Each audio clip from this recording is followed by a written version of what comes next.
menanggapinya. Dan Indonesia sebagai negara berkembang memang masih. Antimicrobial resistant atau AMR memberikan kontribusi besar terhadap angka kematian di Indonesia.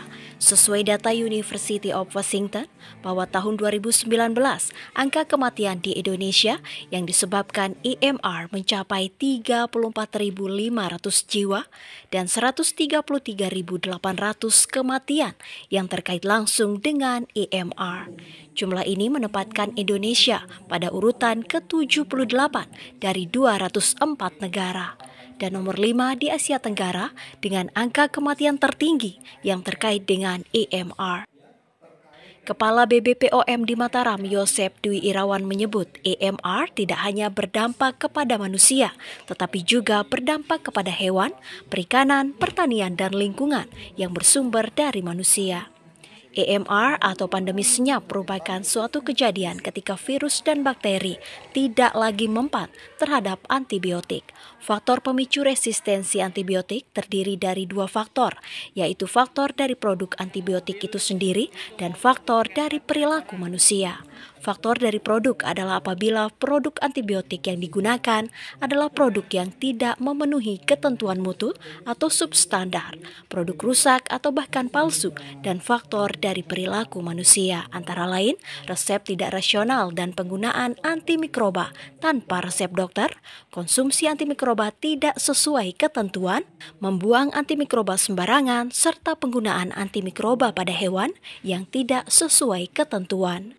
Karena memang saat ini kita ketahui bersama bahwa penggunaan antibiotik ini memang sudah pada tahap yang tentu perlu menjadi perhatian bersama. Karena bukan hanya permasalahan di Indonesia ataupun Nusa Tenggara Barat, ini secara global. Secara global ini sudah menunjukkan hal yang mengkhawatirkan.